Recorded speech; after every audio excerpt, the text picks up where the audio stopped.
Welcome everyone to the Tethys Shipyards. I am Takeshi Yamato, the Yardmaster, joining our host, the Housecoat Gamer. Yo.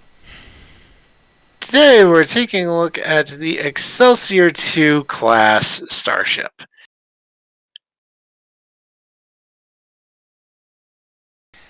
I suppose that's my cue to enter lore. Yep.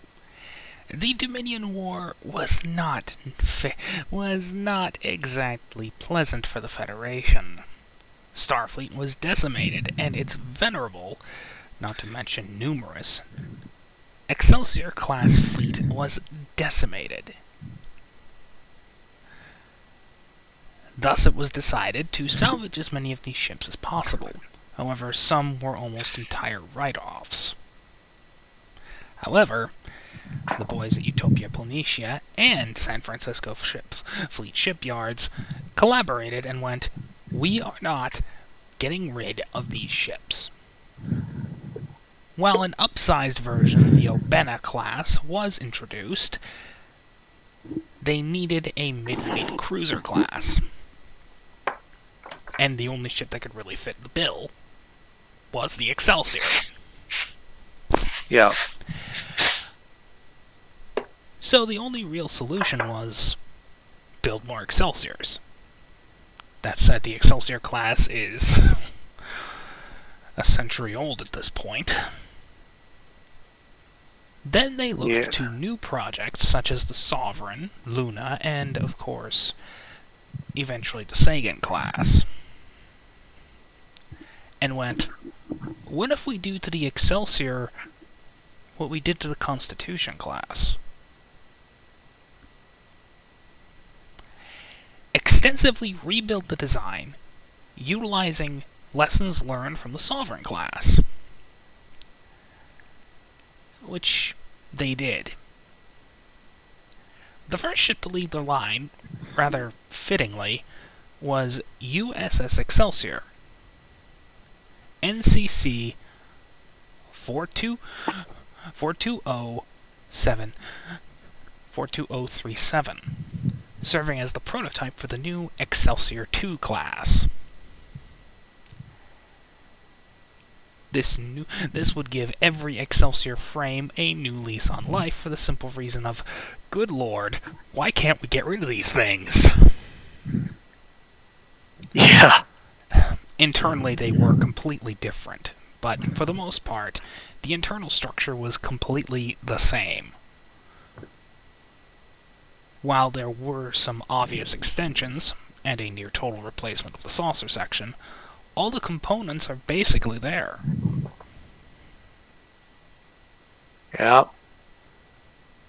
The only things that were really needing replacing were the impulse engines, which took hints from the Excelsior refit program of the late 90s, the new warp pylons, and, of course, the nacelles themselves.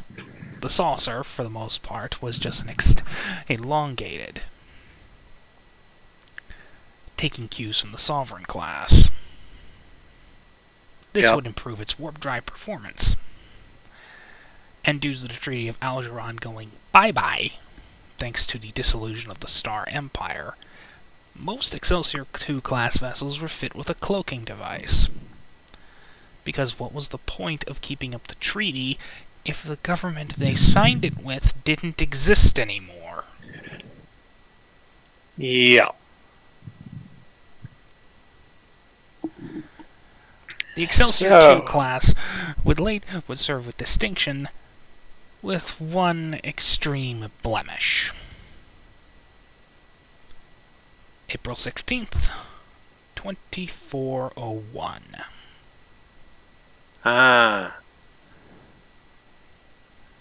Rather fittingly, the USS Excelsior was the only ship to resist the takeover. However, because the entire fleet was under control of Fleet Formation, the ship was moved out of formation and torpedoed. Ironically, including a vessel named after former Excelsior captain and Federation president, Hikaru Sulu. The irony of a Excelsior being destroyed by a ship named after her famous captain is not lost on us. Yeah. However, the ship continues to serve quite well, because they just can't get rid of them. They're just too good. And while the old bones are aging, it is assumed the new Excelsior 2s will serve for another 50 years in Starfleet before finally their frames start to give out.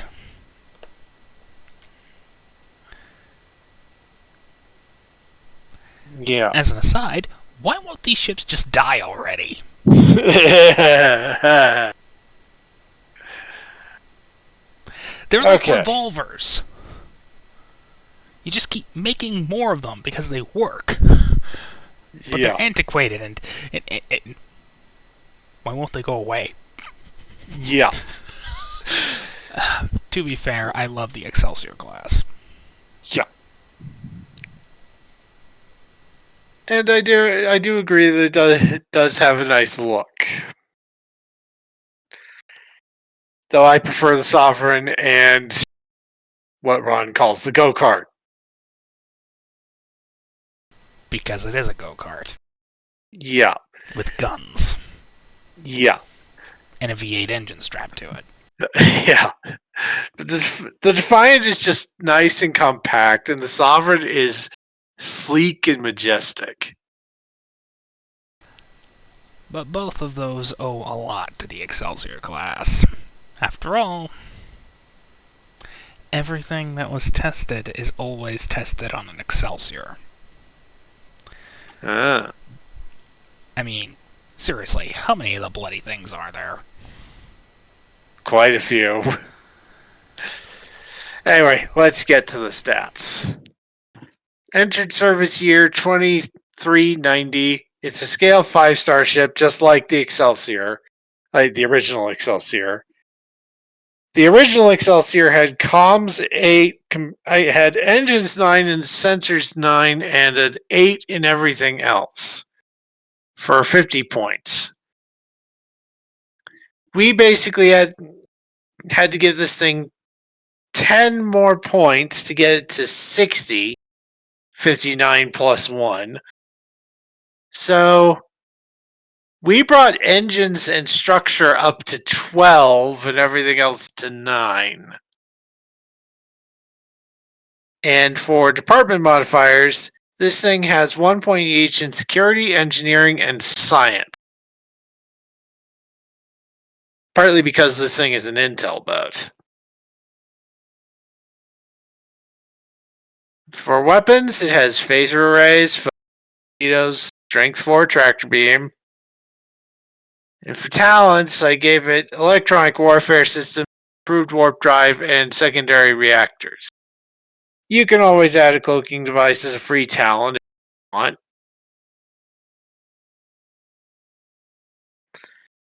And for descriptor traits, we have Federations and the Undying Excelsior. And I personally like to add, why won't it die?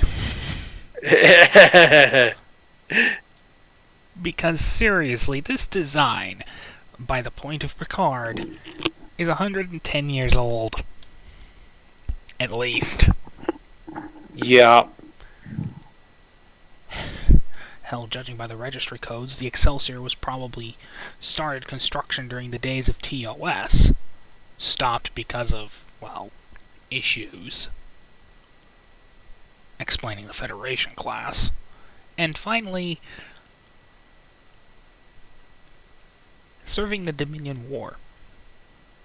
This class just won't go away. Yeah. Now, to be fair, I don't want it to go away. It's like the B-52. It just won't die. Yeah. But to be fair to Starfleet, they're trying to regain their past. And while she is something of a vanity project, unlike the Klingons, Starfleet doesn't do vanity projects for vanity.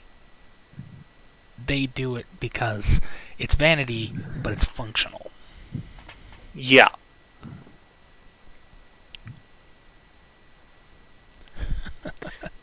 Yeah.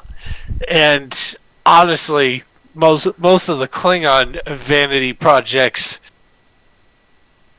well, there's a reason we title the board. There's a reason we title the well, their vanity projects are just huge. There's a reason we call the Nagvar IKS vanity project and the Bordescu IKS overcompensation. It is what it is. Yeah.